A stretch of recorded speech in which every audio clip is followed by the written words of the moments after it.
दोस्तों, क्या Indian railway का प्राइवेटाइजेशन होने वाला है? ये एक ऐसा सेंसिटिव मुद्दा है जिसके सवाल पर हमेशा सरकार की तरफ से सीधा मना किया जाता है। एक बार फिर रेलवे मिनिस्टर ने साफ साफ मना कर दिया कि ऐसा कुछ नहीं होने वाला। लेकिन ऐसा क्यों, जबकि रेलवे को प्राइवेट करने से रेलवे की एक्यूरेसी और फाइनेंशियल स्टेटस में पॉजिटिव चेंज आ सकता है। इवन नीति आयोग ने भी प्राइवेटाइजेशन को सपोर्ट किया है इन रेलवेज। अगर गवर्नमेंट रेलवे का प्राइवेटाइजेशन करती भी है तो इसके प्रोज और कॉन्स क्या होंगे, इस मुद्दे पे डिटेल में बात करना इसलिए भी जरूरी है क्योंकि रेलवे मिनिस्टर भले ही डायरेक्टली ये कहने से मना करते हैं कि रेलवे का प्राइवेटाइजेशन नहीं होने वाला, लेकिन पीछे कुछ और स्टोरी चल रही है जो आने वाले दिनों में भारतीय रेलवे को पूरी तरह से चेंज कर सकता है। यह है भारतीय रेलवे का टोटल रेवेन्यू 2023-24 के फाइनेंशियल ईयर का 2.40 लाख करोड़। डॉलर में ये अमाउंट 29 बिलियन डॉलर का बनेगा। ये रेवेन्यू का आंकड़ा सच में बहुत बड़ा है। अगर हम इसको सिर्फ एक साइड से देखें तो हमको ऐसा लगेगा कि रेलवे सच में बहुत ज्यादा पैसा कमाती है और सरकार को इससे काफी ज्यादा कमाई हो जाती है। लेकिन हमें रेलवे की सच्चाई तब पता चलती है जब हम इसके दूसरे साइड को देखते हैं, यानी टोटल एक्सपेंडिचर, जो कि 2023-24 के फाइनेंशियल ईयर में 2.26 लाख करोड़ का था। भारतीय सरकार इंडियन रेलवे के ऊपर हर साल लगभग 98.6 रुपए खर्च करती है सिर्फ 1 रुपए कमाने के लिए। अच्छी खबर यह है कि भारतीय रेलवे का प्रॉफिट थोड़ा ही सही लेकिन बढ़ रहा है कोविड पेंडेमिक के बाद। आपका यहाँ सवाल हो सकता है कि भले ही भारतीय रेलवे कम प्रॉफिट कमा रही है, एटलीस्ट कमा तो रही है, बट यहाँ स्टोरी सिर्फ इतनी सी नहीं है। इंडियन रेलवे दो तरीके से रेवेन्यू कमाती है, एक तो अपने पैसेंजर ट्रेन से और दूसरा फ्रेट ट्रेन से। जो भारतीय रेलवे की अर्निंग है पिछले साल की, उसमें से 1.64 लाख करोड़ की अर्निंग सिर्फ फ्रेट ट्रेन से ही आई है, जो कि टोटल रेवेन्यू का ऑलमोस्ट 70% है। और पैसेंजर ट्रेन की अर्निंग सिर्फ 73,000 करोड़ रुपए है।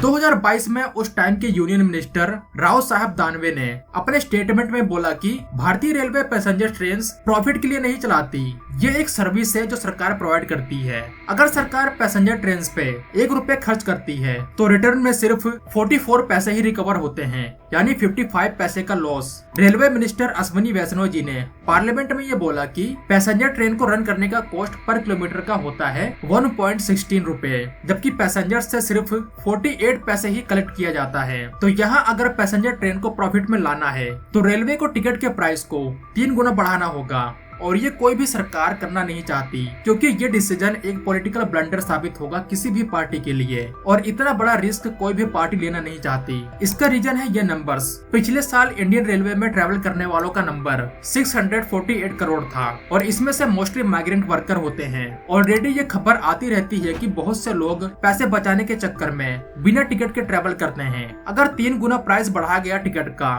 तो इनके लिए ट्रेन से ट्रेवल करना ऑलमोस्ट इम्पॉसिबल सा हो जाएगा। तो अब यहाँ सबसे बड़ा सवाल आता है, क्या प्राइवेटाइजेशन करने से इंडियन रेलवे के हालात सुधर सकते हैं? शायद हाँ और नहीं भी। इंडियन रेलवे में प्राइवेट कंपनियों की एंट्री की खबरें पहली बार तब आना शुरू हुई थी जब मोदी देश के प्राइम मिनिस्टर बनते हैं, लेकिन इसके बाद देश में डिबेट तेज हो गई कि क्या रेलवे का प्राइवेटाइजेशन करना चाहिए या नहीं। अब उस टाइम गवर्नमेंट ने इसके ऊपर साफ साफ मना कर दिया कि हम रेलवे का प्राइवेटाइजेशन नहीं करने वाले, और यही बात आज भी सरकार बोलती है, जिसकी वजह मैंने अभी आपको बताया। जैसा कि मैंने वीडियो के स्टार्टिंग में बोला कि सरकार सीधे तौर पे ये मना करती है कि रेलवे का प्राइवेटाइजेशन नहीं होने वाला, लेकिन पीछे कुछ और स्टोरी चल रही है। ये स्टोरी क्या है उस पर मैं आगे बात करूंगा, लेकिन पहले हम ये समझते हैं कि अगर सच में भारतीय रेलवे का प्राइवेटाइजेशन होता है तो उस केस में क्या चेंजेस आएंगे, इसके फायदे और नुकसान क्या होंगे। देखो, ये चीज तो हमें माननी होगी कि प्राइवेट कंपनी अगर कहीं पे इन्वेस्ट कर रही है तो उनको रिटर्न में प्रॉफिट की उम्मीद रहती है। अगर उनको प्रॉफिट नहीं मिला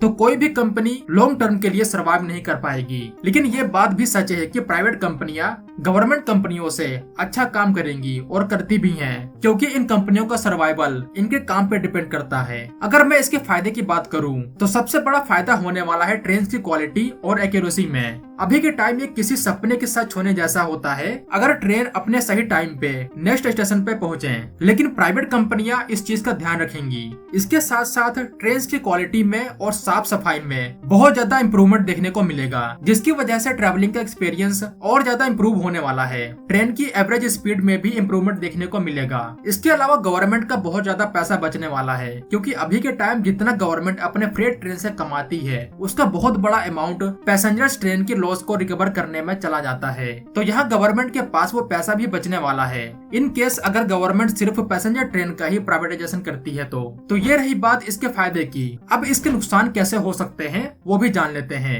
जैसे कि मैंने कहा, प्राइवेट कंपनियां सिर्फ और सिर्फ प्रॉफिट के लिए काम करती हैं। इन केस अगर कुछ ऐसे रूट्स हैं जहां से प्रॉफिट नहीं मिल रहा कम ट्रैफिक की वजह से, तो ऐसे रूट को ये कंपनियां बंद भी कर सकती हैं। अभी के टाइम जो टिकट के प्राइस है उसके दाम 3 से 4 गुना ज्यादा बढ़ सकते हैं। क्या पता कुछ ऐसे रूट्स जहाँ ट्रैफिक ज्यादा आता हो वहाँ के लिए टिकट के प्राइस 5 गुना भी बढ़ सकते हैं। डिपेंड करता है कंपनी कितना प्रॉफिट कमाना चाहती है। इस केस में बहुत से लोगों के लिए ट्रेन से ट्रेवल करना अफोर्डेबल नहीं रह पाएगा। इसके अलावा आज के टाइम भारतीय रेलवे में तकरीबन 12.5 लाख लोग काम करते हैं और रेवेन्यू का एक बड़ा अमाउंट इनकी सैलरी पे करने में चला जाता है। ये 12.5 लाख लोग जो काम करते हैं इन सभी के लिए ये एक ड्रीम जॉब जैसी है, क्योंकि रेलवे एक गवर्नमेंट एंटिटी है अभी के टाइम, और सरकार की तरफ से वो सब मिलता है जो अभी के टाइम सिर्फ कुछ बड़ी कंपनियां ही प्रोवाइड कर पाती हैं। और सबसे बड़ी बात, एक बार जॉब लगने के बाद ये श्योरिटी बनी रहती है कि कुछ भी हो जाए, कितनी भी बड़ी मंदी आ जाए, हमारी जॉब तो नहीं जाने वाली। लेकिन जब प्राइवेट कंपनियां एंटर करेंगी तो वो सिर्फ कुछ ही लोगों को ही जॉब पे रखेंगी, वो भी उनको जो अपना काम अच्छे से जानते होंगे, और इसकी वजह से बहुत सी नौकरियां जा सकती हैं। और इतनी सारी नौकरियां जाने का मतलब एक बहुत बड़ा जॉब क्राइसिस पैदा हो सकता है। तो क्या कोई भी गवर्नमेंट इस चीज को अफोर्ड कर पाएगी? बिल्कुल नहीं। तो मैंने यहाँ आपको प्रोज एंड कॉन्स बताए। अगर भारतीय रेलवे प्राइवेट एंटिटी बन जाती है तो यहाँ फायदा तो होगा, लेकिन नुकसान ज्यादा है, और भारत अभी इस चीज के लिए रेडी नहीं है। तो फिर इसके अलावा और क्या ऑप्शन है? ऑप्शन है, और ये है हाइब्रिड मॉडल। क्यों ना रेलवे को पूरी तरह प्राइवेट करने के बजाय गवर्नमेंट के साथ ही प्राइवेट कंपनियां काम करे, तो ये एक हाइब्रिड मॉडल की तरह होगा। और भारतीय सरकार अभी के टाइम इसी मॉडल पे काम कर रही है। 2020 में नीति आयोग और इंडियन रेलवे एक प्रपोजल के साथ सामने आई। ये था 150 नई ट्रेन को चलाना 100 रूट्स पे, जिसको टोटली प्राइवेट कंपनियां ही ऑपरेट करेंगी। अभी के टाइम फिलहाल इस प्रपोजल के ऊपर डिस्कशन चालू है, क्योंकि यहाँ सबसे बड़ा कंसर्न टिकट के प्राइस कितने बढ़ेंगे, वर्कर्स का क्या होगा।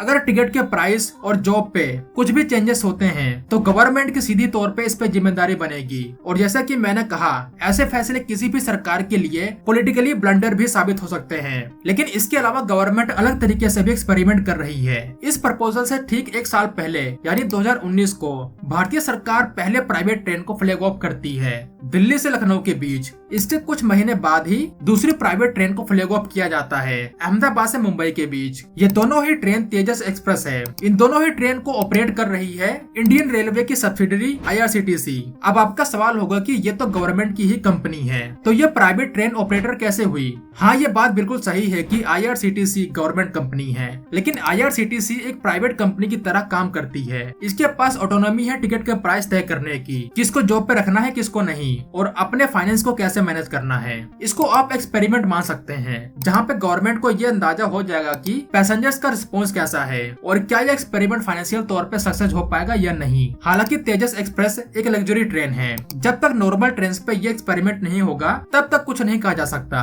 अगर जो सरकार की प्लानिंग है कुछ रूट पे ट्रेन को प्राइवेटाइज करने का, ये तभी सक्सेस होगा जब प्राइवेट कंपनियां राजी होंगी इन्वेस्टमेंट के लिए। और कोई भी कंपनी बिना टिकट के प्राइस बढ़ाए राजी तो नहीं होने वाली। तो आपके इसके ऊपर क्या थॉट्स हैं, कमेंट में जरूर बताना। क्या गवर्नमेंट को कुछ रूट्स को प्राइवेटाइज करना चाहिए या नहीं?